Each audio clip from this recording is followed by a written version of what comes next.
Ngiyanibingelela nonke ababukeli be-Black Life TV kuphi nakuphi la kufika khona lo mbukiso. Igama lami nginguStufuza Dlangamandla Zulu. Lezi izimfihlo u-part 2. Usisi sake saba naye ngaphambilini wasichazela indaba yakhe ayeze ngayo ka-Black Life TV. Namhlanje-ke uzosithatha la sasikade sigcine khona naye asibeke ekuthenini kwakade kugcinephi mayisuka la kuthina. Asike simuze ukuthi ingabe siphatheleni. Sawona. Njani sithi? Ngiyaphila njani? Ngiyaphila. Ngi-right nami. Ngicela usikhumbuze nje ukuthi kade kahle wakade ufike ngani ka-Black Life TV? Kanti ngifika la ngifike mayelana nokuthi ngangithandana namawele. Okay. Ekuthandaneni kwami nawo ngafika la ekhaya ukuthi ngicela ningisize ukuthi ngikwazi ukukhipha le mfihlo ngimtshele lo okuyena engithandana naye. Oh, okay. Ukuthi ngitshotshana nobhuti wakhe. Yo. Cela usikhumbuze konje kade nifike kanjani ekuthenini uyazi ukuthi uthandana newele lodwa. Wawusufika kanjani-ke kuleli linye? Ngangithandana naleli so bayafana yonke into yabo nje iyafana. So kunalento ejwayele ukushiwo-ke. Yabo manihleli amantombazane niyaxoxa. Kuthiwe yabo mangabe mhlawumbe abantu noma kumnandi ukuthandana nobhuti. Mhlawumbe uyathandana nalo bese uyalala nalo. So since befana yabo nami ngibe nalo nto nje ukuthi engathi ngingezwa ubhuti wakhe ngoba phela bayafana ngizwe ukuthi nalapha ngabe bayafana yini. Kodwa kahle ngokubabuka wawukwazi ubahlanisa? Yeah, mina ngangikwazi ukubahlonisa kodwa nje babefana nje sikakhulukazi. Yo, manje lo munye akasathembe ngani-ke kubhuti wakhe wayivuma kanjani ukuthi uphinde uthandane naye? Yeah, eqaleni wayengathandi kwawukuthi-ke nami ngiyamkhonfisa phela ukuthi ngiyayifuna lento engiyifunayo nokuthi-ke abafana bafana noma ngathiwa wenqaba kodwa safika lesa sikhathi sokuthi umfana wavuma naye-ke sakwenza-ke. So kwi-call-ke kwabanjani? Wakuhlafuna noma wabeka umoya phansi? Konje kwakwenze njani? Hayi wakwata. Wakwata? Wakwata nje ngempela ngoba sathi masiqhubeka nokukhuluma wavedana wayivala ifoni wanqapha wazithulela. Ungasaqhubekanga uzufike la kungasafikanga ekuthenini isiza ukuthi uyaxola noma kwenzakalani. Okay, wasuka-ke ke-Black Life TV after call wambona, then isimo sasibanjani-ke? Wamvakashela kubo noma mhlambe wamlinda wehlisa umoya wamlinda ukuthi yena aza kufonele eze ukuthi ngabe ubuqinisile yini lokho obukushilo the time kade umfonela kwenzakalani? Ngisuka la ungagoduka because ngangazi ukuthi vele ukwatile. So mangifike endlini zisayiningi into ezingenzeka since ekwatile. Mangigoduka angabuyeli kumina angangifoneli ngibona ukuthi no ngoba phela vele ngiyamthanda nami bengisuke ukonakala. Ngithi no uthi ngihambe ngiyombona. Kanti uzothi mayifika endlini ufika vele uhamba naye umfowabo lo. Yo emalo. Yabo kwakuzoba lula makuthiwe ifike yedwa manje wavela wafika wahamba naye wafika naye ubhuti wakhe. So mase befika kumina nami angisazi ukuthi ngizokwenza njani. Naye ubhuti wakhe uphathwa amahloni ukuthi okay njengoba vele kanje vele sizophindela lapha. Wavele ubhuti wakhona wathi okay ngoba vele senihlangene nobabili ixoxeni into yeni nibone sinenze njani ngoba mina angifuni ukuyingena. Lapho nawe ukhona la endlini? Ukhona naye. And okokuqala vele usazovuthela ukuthi ngifunani la ngoba phela sagcina sixabanini. Bona baxabananga yini? Okay, lo kade ufonele yena. Akamdinelwanga yini ubhuti wakhe ukuthi uyenza kanjani lento le? Udinelwa wena kuphela. Noma ngabe emdinelile kodwa ngeke uze kufane nakumina because vele bona begazi. Yes. Kumina vele kuzoba wesi. Naye kwabakhona lokuthi okay umfethu ukwazi ukwenza into kanje kodwa futhi wabuyela nganeni ukuthi ngeke bazi baxatshanisa umuntu osuka ngaphandle. So kwenzakalani ke endlini ke? Drama, umsindo. Ngoba umsindo phela nami phela sengiyabona ukuthi sengimncengile. Akafuni ukuncengeka yabo. Nami sengikhathele kodwa futhi vele ngisamdinga empilweni yami yabo. Sengiyambuza ukuthi awusisazoxoxa ngoba phela mina into engizele ukuthi ngize kuwena. Bengazi futhi ukuthi uzofika naye yabo.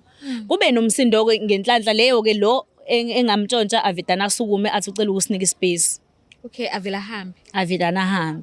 Ngizameke kumncenga ku brothers hayi mangimncenga ubone ukuthi okay kunayo leyo ndawo yokuthi ngabe siyakhuluma kodwa futhi kubuye kufike enye into nje abe nolaka ayibo ngaze nami ngabona no ayikho into engizoyenza la wazwa ngixosha nje straight ukuthi mangithiwa ngihambi inkulu into engizoyibona.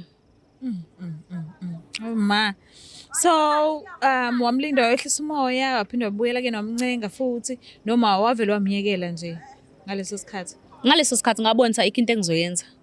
Ngathatha isikhwama sami ngaphuma ngahamba. Mangifika ke ekhaya ke wayesengifonela yena ebuyela kumina ngoba cha ukuthandana sasithandana ukuyikona ukuthi yenzeka ke lento eyenzeke ngendlela yayo. Mayese ngifike ekhaya wangifonela ke wangitshela ukuthi into engayenza yaba yimbi and ayihlalanga kuyena akakodluli kuyona. Kwawukuthi ke ngamnika isikhathi sokuthi naye akwazi ukuyidlulisa Abohlisi. Ngiyazi ukuthi kunzima kodwa nje ngamnikeza isikhathi esanele kwawukuthi uyabona naye ukuthi wenza kanjani. Kwaya-ke yabo engifonela kuwukuthi nje noma engifonela kodwa nje akukobi kuhle kahle. So mekuhamba isikhathi-ke naze nagcina senindawonye futhi. Ya sagcina siba right. Oh kwangcono. Kuyikona ukuthi nami ngoba phela ngiyazazi ukuthi ngeke ngenza into ekanjalo. Ngisazi ukuthi si right ngoba si right noma Mhlawumbe ufuna ukupheya. usefuna ukupheya naye Kanjalo yabo phela. ngisanalo lo valo lolo. Manje ekubuyelaneni kwakho naye ubhutiza ubethini-ke yena-ke? Phela yena asisakhulumi naye. Oh anikhulumi straight. Asikhuluma ngeke sisakhuluma vele ngoba phela sekwaba kanje. Okay. Nakhona usangabe sangathini? Ngempela Sekunzima ukuthi siphinde ngoba nje kusho kundawonye kuba nalo nkinga nje ukuthi ayikho vele into ezoxoxwa nje inabe nje sihleli kanje. Sekuba nje yiloko futhi ayikho into azoyisho phela sasithandana kwawukuthi sivuka ukukhohlakala ke sakhohlakala naye. So mabhekile i-relationship yakho naye ibhekile emshadweni noma uma sibambisane nje wasikhashana? Naye uKayilo bengithandana naye vele. Phambilini ngingakwenza into engangenza kwaku right shem. Kwaku right ngibona ukuthi cha inqubela phambili le relationship ikhona. Kodwa ke manje ngeke ngize ngazi noma ngathiwa uyaqhubeka yena ukhombisa le ndlela kodwa usangaphinda jike acabanga ukuthi mhlawumbe noma sesishadile ngisangaphinde ngiyenze into kanje. Kodwa yena uyathembisa. Mina ngiyajabula ukuthi seni right. Mhlambe ke mangasunyisa amasokisi ngaba right kakhulu wabona kanjani? Ya nami mangase ngiziveze ukuthi nami ngiclean kangakanani ngiyacabanga ukuthi mhlawumbe naye angabona ukuthi no. Mhlawumbe yayenzekile nje lonto. Manje noma sini right akanakho ukubuya kukhumbuza ukuthi konje wena wangenzani. Yena ke unako lokho yabo. Namaqhubu. Yeah, unawo amaqhubu. Futhi angimsoli nami ngingaba nawe yabo. Kunako nje mhlawumbe mase sijabule kakhulu mhlawumbe sizothi sihleli nje ku right. Meke nje kwafika umfowabo. Hayi ke kusuka lapho. Shuthi kahle kahle umfowabo kumele angafiki mangikhona mina. Mhlawumbe afike mabebu babili kwama ngikhona hayi kuvele kuvuke lonto shuthi nokuza la vele. Shuthi mhlawumbe uzobheka mina.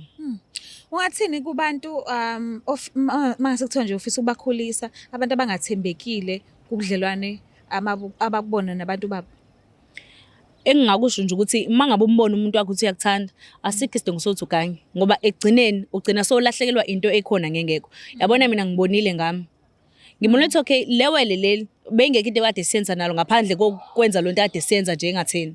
So lobe obengithanda ekhombisa ukunginaka yabo nje angithi ubefisa izinto ezinhle ngami. Ake kuthiwa ke uvele washiya phasi kwaphela konke lokho kwayile lenhlela kade nazo wazishiya phasi ngabe angithi ngilahlekeliwe. Kwaba bhlungu nami yona into eyangiphatha kabhlungu le ukuthi awu sesihambe kangaka sesikhulume kangaka inhlelo zethu ezingaka zizoshabalala kanjalo ngabo sino ngizolahlekelwa ikona ngaze ngafuna ukuthi ngcono lento ngiyiveze ngiphume kuyona. Mhlawumbe ngabe i-relationship yenu isaqala kukhona izinto ezinhle ayikwenzela zona noma mhlawumbe kuthengela ama gift noma mhlawumbe kuphi imali? Awe kwenza konke nje nginakekela ngoba kusho ngisarenta ngangirentela uyena nje ku right.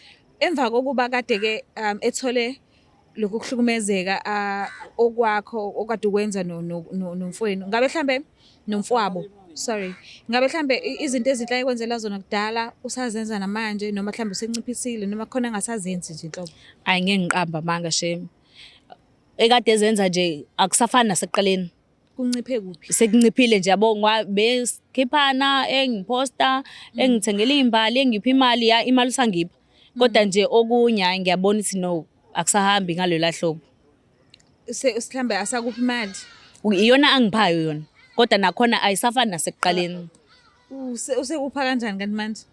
Yabo ekuqaleni mhlawumbe mangithe mhlawumbe ngizothi ngicela 1000 mhlawumbe afaka u2 noma athi 1.5. Manje mhlawumbe noma ngathi 300 uzonginika lo 300 engiwufunile. Nakhona ngoba sengiwufunile. Akasenzi njengasekuqaleni ukuthi hayi anginike nje noma ngingashongo lutho. Yo, ngabe mhlambe uyakhuluma ngabantwana, ngabe mhlambe uyabacela abantwana kuwena noma uthulele nje? No abantwana ke yona into ayifunayo ngoba yeah. Okay. Ngiyabonga kakhulu ukuthi ubuye uzosichazela ukwenzakalani ekuhambeni kwesikhathi. Ngifisela inhlahla ke nje kukhona konke nomuntu wakho ngathi ningathandana kahle nibambane nize nishade mhlambe mekwenzeka nize niyofika emshadweni. Siyabonga siyabonga. Mbuke lapha ekhaya ngiyacela ukuthi ungakhohlwa ukuthi subscribe, ulike, ushare mina ngiyanithanda kakhulu. Bye. Is the Black Life TV.